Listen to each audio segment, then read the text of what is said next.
fresh out the box. Fresh California plums. Hello and welcome to another episode of Fresh Film Fridays, the podcast where two dudes pick the newest films streaming or in theaters and discuss them. Today we're talking about 2022's The Bubble, which was directed by Judd Apatow. I'm your co-host Alec. I'm Justin. Dude. Yeah. What the fuck was this? It was garbage, dude. This was like one of the worst things I've ever seen. Yeah. For those of you listening, I gave Alec some choices. One of them was Death on the Nile, which I happened to actually watch 2 nights ago. I already know it's better than this. There's no way it's worse than this. I mean, it was better, but it was still not good. Okay. That was a Netflix movie too, or what was that? No, I think it was just a normal movie. Oh, okay. Dude, yeah. So, all right. So it was between what was it? The West of the Nile? What was it? Death of the Nile. All right. So it was between Death of the Nile and this. Yeah. Yeah. Yeah. This reminds me of our Fresh episode where we were comparing Hulu and Netflix movies. I'm like, this is just fucking garbage. Dude, I mean, here's the thing. You sent me The Bubble. I looked it up. I was like, oh, dude, Judd Apatow? I was like, I love his movies. Like, dude, growing up, he was like, every single movie that he made was amazing. I mean, 40-Year-Old Virgin, Knocked Up, everything he was producing, like Superbad, Forgetting Sarah Marshall, all of those movies. He wrote Heavyweights. Like, every single thing he's ever done, I've loved. And in the past few years, it's kind of been like hit or miss. I mean, King of Staten Island is pretty good. And then this movie, dude. This was like a catfish, dude. This was like one of those movies. And I knew it was too good to be true, right? Because I looked at it, 4.8 on IMDb. But I mean, way too high, dude. The reviews are just like not good. This is just one of those movies where it's like lazy writing. Yeah. There's no plot, and they're like, yeah, but we have like a ton of stars in it, so like you should just watch it because there's famous people. I'm like, no. I really hope that after this movie, people wake up and they're just like, I don't care who's in it anymore. I just want it to be good. Like, that's really all I care about. Because you're right. Every single person, even the most throwaway cameo people, like, oh, Benedict Cumberbatch is in this? Like, what the heck? Like, everybody's in this movie, and nobody's bringing anything to the table. And I love most of these people. Like, most of them. But Jesus Christ, I was like, nothing is funny in this movie. It's so long for no reason. Yeah, let's just give a very brief plot overview for anybody that hasn't seen this movie, which just don't see it, please, God. But basically, it's just about, like, they're spoofing, I guess, like, Sharknado or, like, I don't know, Fast and the Furious or something, like a big franchise where they just keep making sequels and making sequels. And this movie is about the making of part 6 of this franchise called Cliff Beasts, and it's during COVID, so the whole movie takes place in a bubble, and it's just kind of, like, playing on, oh my God, like 2 weeks quarantining, like this sucks. And it's just like watching actors making a movie during quarantine. And it's just like so boring and so awkwardly paced. And I don't even know what the fucking plot is. Like, who's the main character? Like, it's just all over the place. Yeah. I mean, I wrote down some notes, a couple of things like I found funny was when one of the guys said oh, she's a waitress, and someone like the guy who cheated on the redhead chick, he's like, she's a waitress, and he was like, don't say that she risks her life to give people food. And like that was funny because, you know, if you're in the food industry, you were considered like essential the past 2 years and blah blah blah, so that was kind of funny. And then when they were dangling from the wires and he threw up on her face, like, I don't know, I just found that funny. But I mean, yeah, the worst part about this movie to me was when one of the last lines by Fred Armisen. Yeah. They were doing that thing where they stare off into the camera and they were like, acknowledge that it was a bad movie, right? Sure. Like, yeah. Like he made a joke like, oh, like the writing may not be good and blah, blah, blah. He's like, but at least we gave people like something to distract themselves with.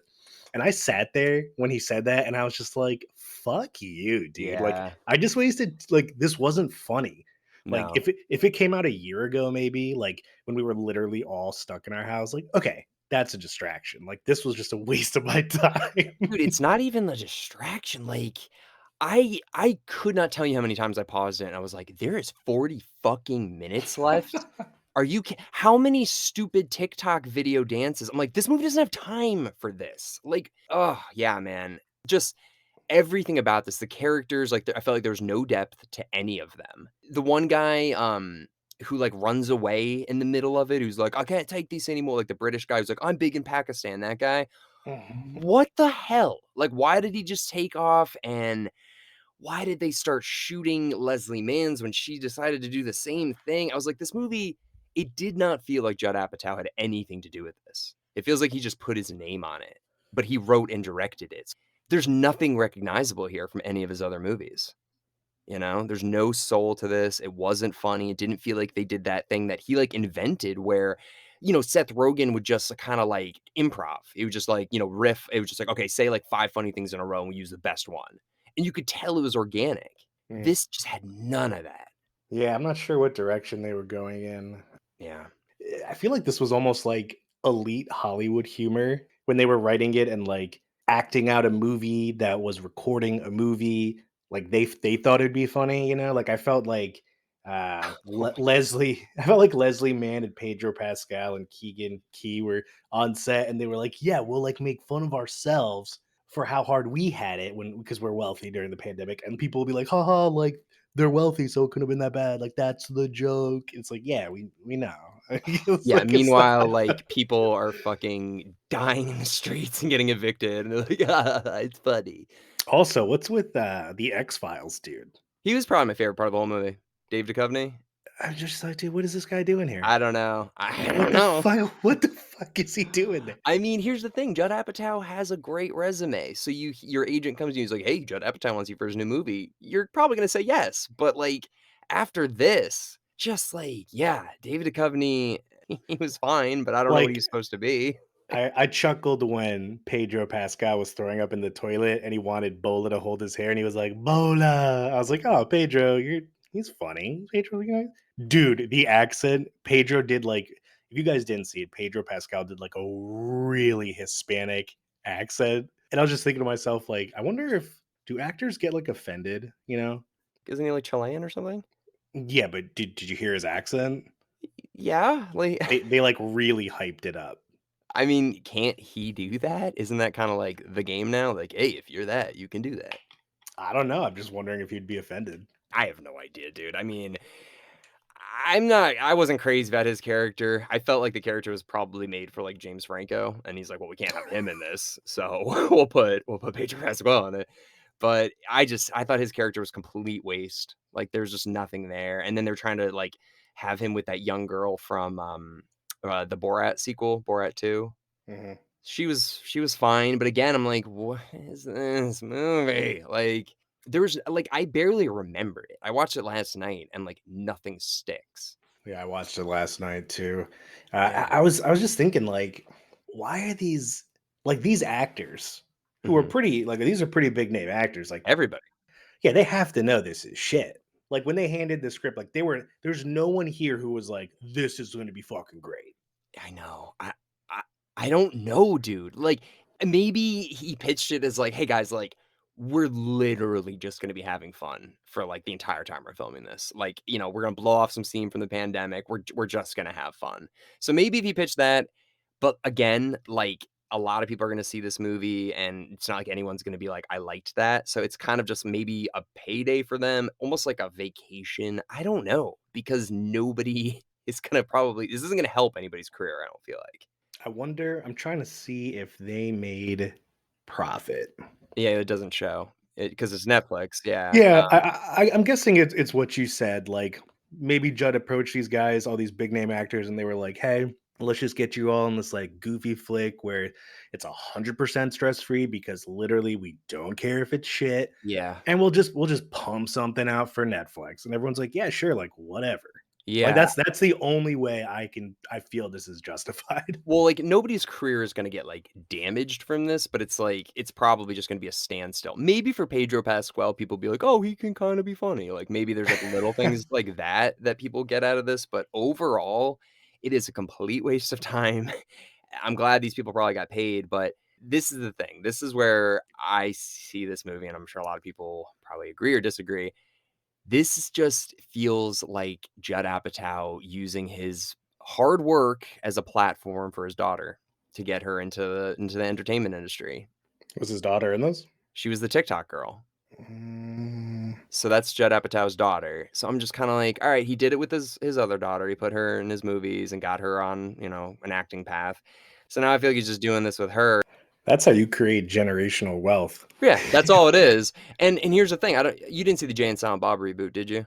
I did not, surprisingly. Horrible. Like, also and again, I love Kevin Smith, I love Judd Apatow, I love Jason Mewes, I love those guys. Here's what they're doing. The movie is about his daughter. It's about Kevin Smith's daughter as well. And I'm like, "Guys, come on, like, what the fuck are you doing? Like, make funny movies again. Don't just be like, 'All right, well, my kid wants to be an actress, so I'm gonna make a movie and just put her in it,'" you know? He's been putting his wife in movies for a while too, which is like, okay, like a lot of people do that, I guess. But like now it's just become like an Apatow family is just like, my kids need money and they're not going to get jobs, So like, let's have Netflix pay them. Yeah, I mean, a lot of actors do that. Will Smith, Yeah. I feel like he abused the shit out of that with Jaden or his son, Oh, whatever. the Karate Uh, Kid dude put his kid in the movie. I'm like, guys, yeah. Just give me a well, break. that one and the one with like Spaceship Earth or Yeah. something, where After Earth or yeah, whatever. and Will Smith was actually in that one, which is honestly genius from a business perspective because everyone's gonna go see it and be like, "Holy fuck, Will Smith!" And he's like, "Yeah, and I pay my son like $10 million." It's just Yeah, I mean, for a financial standpoint, but it's just kind of like you're hurting the business. Like, well, you're not hurting the business, you're helping the business for yourself, but you're hurting the art, I guess. I don't know. Like, how many amazing actors and actresses are we missing out on because of nepotism? I don't know. I think it's something that is interesting. And I also find it interesting, like, why didn't one of the Apatow daughters just be like, I want to be a lawyer? I want to be a doctor. I want to be an astronaut. Or I want to be anything. Why is it like, I just want to be an actress because it's there and it's an easy way to make a living, and for me at least, because all the doors are already open. So I just kind of look at it and I'm like, sure, I don't care that Philip Seymour Hoffman his kid is in Licorice Pizza. Whoop-de-doo. I like Philip Seymour Hoffman. Like, I don't know. I don't give a shit if your kid's in a movie. Like, sweet. I'm glad your kid wanted to take the easy out. Yeah, Iris Apatow, there she is. Yeah, and the other one is in, what the hell's that show Eric loves? Euphoria. She's in that now, and it's, like, good for her, like, her career's taken off now, like, with an ungodly large advantage, and good for her, I'm not bitter. I'm not bitter because my dad works in IT in Connecticut. No! I mean, I would listen if my parents were huge actors, I'd be like, give me all the helping hands you can get. It's the easiest. These guys are going to be millionaires simply. It's like it reminds me of like medieval Yeah, it's royalty. royalty, Yeah. where like someone was born and they're like, oh, you're king. You're king Yeah, now. yeah. No, seriously, I mean, like and people are like, "Well, they still have to show up and do the work." It's like, yeah, of course, but how many other people would show up and do the work if they had all these doors open for them? But no, they actually had to take the stairs while these guys are taking the elevator to get there. So, I don't know. And what does it do? So, like, in 20 years, are we gonna have to watch Iris Apatow's fucking daughter do some movie that'd be like, "Oh, her grandpa was pretty funny." Like, when does it end? When does it end? Like, I don't know. Yeah, I don't know. So, anyways, doesn't matter. It's part of Hollywood. It is what it is, but that does not excuse this movie. I mean, dude, they even got Daisy Ridley in there. I know. Like, She was kind of funny at the end. I liked her. She's like, I don't know why I'm here. yeah, I'm just like I'm picturing her. She's Ray. She's arguably she's gonna go down in movie history as arguably one of the strongest female leads in one of the most popular franchise movies, right? Hmm. And she comes out of doing this trilogy where she's fucking Ray and everyone loves her and all these girls are cosplaying as Ray. And she gets this script from Judd Apatow Hmm. and they're like, "Hey, you're gonna be this digital like yoga person on this fucking workout mirror thing, and he's gonna bang you." And Right. she's like, "I'll do it." I mean, why not? Well, why is that a problem? I don't know, dude. I'm just like, what are people fucking doing? I mean, I'm trying to look at it if I was an actress and somebody said Judd Apatow wants you in his movie. I still think most people, even after this, would be like, yeah, he's got enough of a resume. Like, I'm willing to do it. But, have you seen like some of his more recent films? Have you seen like King of Staten Island and This Is 40? Have you seen those? I missed King of Staten Island because I just didn't think it would be good. Hmm. Isn't that a true story about Pete Davidson's? Like he's playing himself, right? Yeah, it's like I'm sure it's like a comedic fictionalized version, but yeah, it basically is. That was not a bad movie. That's like a dramedy though. It's not straight comedy. I heard like meh-ish things, and then Better than this. Better than I this. also heard I always forget her name, the aunt from, Spider-Man. Aunt May, like the old lady? What, she's like 100 she's like 80. Why does that mean? No, no, no, no, no, no, no. Oh, Marissa Tomei. I heard there was, like, an issue where she didn't get paid. Did you hear about that? For, Kingston Island? Yeah. She No. there was, like, an issue where she said, like, she never got a check or something. What? But I'm looking up This Is 40, Mhm. and I did not know dude, Leslie Mann's just again, this is Iris Apatow, both the Apatows, Maude and Leslie Mann, Yep. Yeah. fucking Megan Fox, like, this cast is like, ah, dude, So, This Is 40 is a sequel to Knocked Up, you know? So that's like, "Hey, let's focus on, Paul Rudd and Leslie Mann's characters and see like, oh, this is 40, let's make some funny jokes or whatever." That's kinda where I feel like Judd Apatow lost it. Like, right there, he's just like, "I'm gonna really focus on being a family man," where before that, it was just about, like, funny shit. Like, him and Adam Sandler were roommates at NYU, and they're just, like, writing together and just bouncing funny stuff off each other, and then once he becomes a family man, kind of like Kevin Smith, they just lose that edge that made them funny, dude. Like, maybe he's in a rut. I think that's it, man. I mean, I'm not saying he's not talented. I mean, he's an unbelievable writer and director. I love his dude, his comedies defined our teenage years. Like they did. And I love him for that, but god damn it, like this fucking sucked. So one of my favorite movies by him is Funny People. Do you ever see that one? Yeah, a long time ago. Okay, a lot of people did not like that movie, and I understand why. It's called Funny People, it's about comedians, and it's more of a dramedy, it's not straight comedy, but that movie is basically about, like, the sad clown, the progression of, like, what a comedian's life is really like. There was a point to it. It was long, not that funny, but there was a point.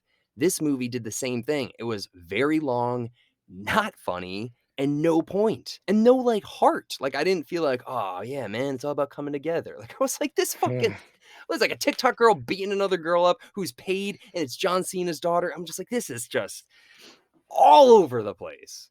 Was that actually John Cena's daughter?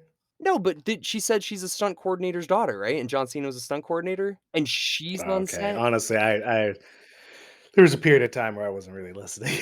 Dude, I mean, and then John Cena, I'm just like, get him out of here. I want an apology in Mandarin right now from him. Get him out of here on this iPad on a stick. Fred Armisen too, one of my favorite comedic actors, dude. SNL, documentary now. I mean, I'll never forget the first time I saw him in Eurotrip. Like I love him. Oh, yeah, he was great in Euro Trip. He was so just like whatever in this. Like he was just kind of like, yeah, I'm here. I have a wig on. I'm fucking here. Like I don't know. Like what was everybody? Why? I mean, this could have been like breaking all these actors back in like post pandemic. Like, hey guys, let's shake it out before we get back into real movies type of thing.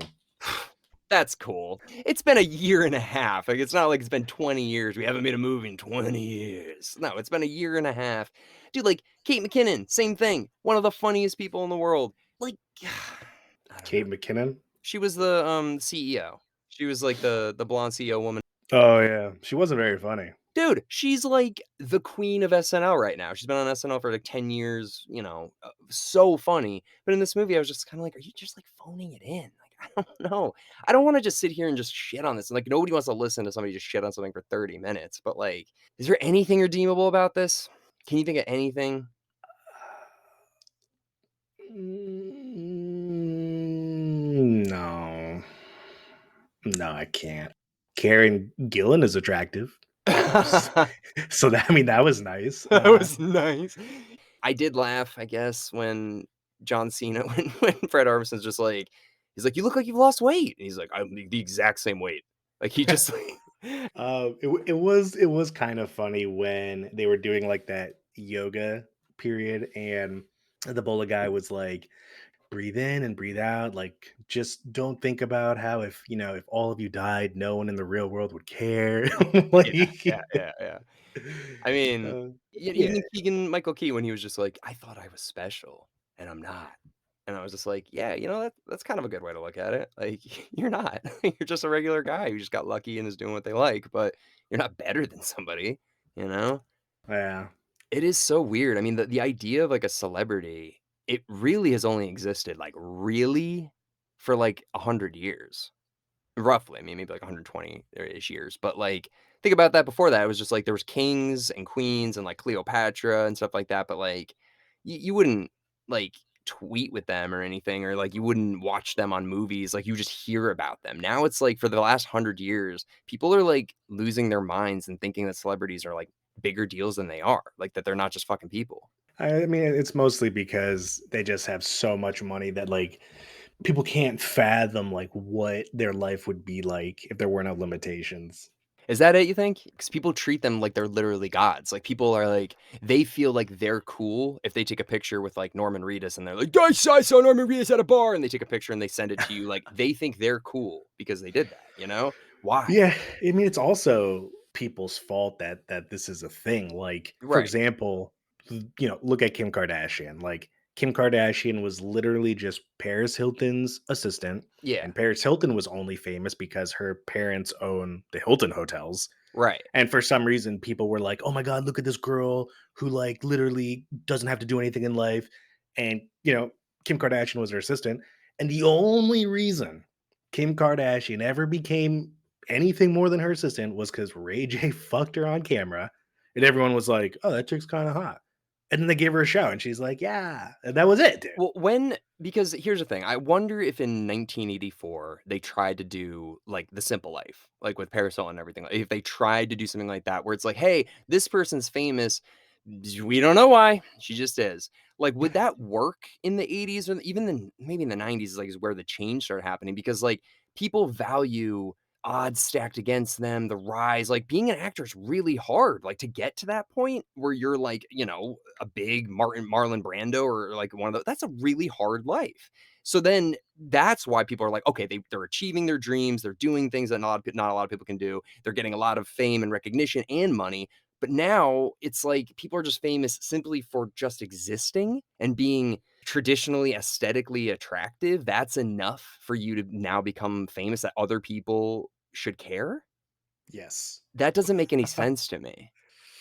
I don't know. Same concept with sports. Like people idolize, football and basketball players, and I mean, all they do is just shoot a ball. Right, and I guess yeah, that's a whole whole 'nother conversation. It's not like it's not like anyone ever idolizes an accountant. Like someone goes into an accounting firm and they're like, "This guy is the fucking best accountant ever." I It's just just like, okay, I don't know. that's I mean, not maybe not an accountant, but, like, hey, the guy that, like, invented the thing that keeps people with HIV alive. Like, I don't know, why does that guy not have a reality show? It's like, why do we have to have, like, Flavor Flav? Hey, hey, hey! There's Doctor Pimple Popper. That's So, not a I don't know, I'm just like, I don't understand, like, people watch the Oscars, they don't care about, Nobel Peace Prize, like, that sort of thing. It's just like, I can't name 10 Nobel Peace Prize winners, I guarantee I can name 10 Best Actor winners. Well, like, they don't matter. The other one does. The Oscars don't matter, so I just don't I think since the internet's come out, I'm hoping that the veil has kind of been lifted where it's like, we see so much of celebrities through, like, Instagram or, like, whatever they're posting that we're like, they're not as cool, as they used to be with that allure behind them, and now we're getting movies like this, and I was talking to my friend or I was talking to Mike about this earlier, and I think the best way to kinda describe this movie is it's like a really watered down combination of Tropic Thunder and Don't Look Up. Like, they got mushed together and then just, like, really filtered down. yeah, this heavily reminded me of Don't Look Up, but like Don't Look Up was at least, like, relatable. Yeah. It wasn't, like, laugh out loud funny, but it was funny because it was so relatable, whereas this was, like, just not funny. Dude, Don't Look Up is out of this world better than this movie. I mean, if we're talking about movies that are, like, doing social commentary, but are also, like, comedic, like, with an all-star cast, like, dude, Don't Look Up is an absolute masterpiece compared to this. But, yeah, I don't know, and I just like the Tropic Thunder aspect where it's like the making of a movie, basically, under a weird set of circumstances. But overall, dude, Oh, yeah, out of 10, yeah, well this is I mean, I hate this, but this is unwatchable. Like, Okay, if you had I no, know. no, no, no, no, if you had to watch a movie and your choices were this or Cosmic Sin with Bruce Willis, which one would you watch? Cosmic Sin with Bruce Willis. Wow. 100%. That movie was fucking That terrible. movie was horrible, but at least it was like, "Okay, you're not wasting our time abusing our intelligence with how long this movie is. Cosmic Sin is very straight to the point. It's very stupid. It's like, sweet, we got a recognizable actor killing aliens. It's over. It's short. That's it. This was like, there was no point to this. Yeah, Cosmic Sin, dude. Cosmic Sin is better than this. What about you? Oh, if I had to pick, Yeah. is death an option? It's like cyanide. Dude, Cosmic Sin got a 2.5. And this got a 4.8. Yeah, No, that's no. crazy. This is, I mean, they have to be in the same, like, within 0.5 of each other. Like, they're both really bad, but like, I would watch Cosmic Sin only because it's 40 minutes shorter. but here's the other thing. With Cosmic Sin, you're expecting garbage. It's Bruce Willis, really bad special effects. Like, that's what you're expecting. When I see Judd Apatow, writer, director, and then all of these other actors in it, I'm like, this has got to be, like, at least a little good. You know, like 5 out of 10, maybe. I mean, look at everything. All the pieces are aligned here. And everybody always says Netflix is very cool. Like, they're like, hey, like, we trust you. Like, Judd Apatow, you know what you're doing. Here's some money. Go make a movie. So apparently they're not very heavily involved in the creative process. I don't know. The writer, it's Judd Apatow's the writer, and then there's also Pam Brady. And do you know what Pam Brady's worked on a lot of? No. It's going to really surprise you. She was one of, I don't know if she is the producer, but I think she's the executive producer of South Park. All right, let's see. Okay, so she left the show in the 4th season to write something else. She later co-wrote Team America: World Police. Okay, so she was on South Park for 3 years. She was a writer on South Park. She should have stayed. Dude, okay, ready? These are her film credits. Ready? South Park: Bigger, Longer, and Uncut, Team America: World Police, Hot Rod, Hamilton 2, and then The Bubble. She's not a bad writer, dude. Yeah, I don't know, man. Maybe I think they were trying to like they saw Don't Look Up and they were like, we can do this, and just didn't. I think they were probably making this right around the same time, I'd imagine, but I don't know. I don't know, man. I'm super surprised, but oh, you know who she is, dude? Do you remember the Tweak versus Craig episode in season 3 where they keep showing the real image of that woman getting in a plane crash? Remember that? Yeah. That's her. That's awesome. Yeah, that's her. So she's like, hey, like, Gary, help me. Like that lady. That's her. Awesome. Yeah. So anyways, I mean, guys, if you're listening to this, please don't watch this movie. I'm sorry. Just please save your time. I know you might be curious, but like, don't. Just don't. It might hurt your impression of some of these actors, maybe. I don't know. I read a couple Twitter comments and most people were like, yeah, it wasn't good. But there were a couple where they were like, oh, I wanted to see this. Like, the cast looks awesome. I was like, yeah, that's what I thought. So they trick you. That's how they put the carrot out and you go fight it. And here we are. I mean, I'm not gonna lie. If we didn't have to do a podcast on this, I would have shut this off probably 40 minutes in. I would just be like, where is this going? After the second dance routine, I was completely checked out. All the CGI dinosaurs too. I was like, there's room for funny here. Like, what are they doing? Anyways, I'm sorry, guys. I know this was a bummer. I hate it when we have to. We're honest. You know, I'm not gonna sit here and pretend this was good. You know, I hate being so negative, but we do a lot of good. We do whatever we can. We do with the newest movies. So they're good, they're good. They're bad, they're bad. You know, what are we gonna do? Anyways, if you have not had a chance, we released our episode on. Help me out here. Ghost Ship. Yeah, motherfucking Ghost Ship. Dude, Ghost Ship is actually doing pretty well. I looked at the downloads. People are listening to that one. People want more Ghost Ship. Dude, clearly. So yeah, if you haven't had a chance, go check out Ghost Ship. And then this upcoming Monday, we have Jason X. So that'll be fun. And yeah, we'll see you guys next Friday with a new movie.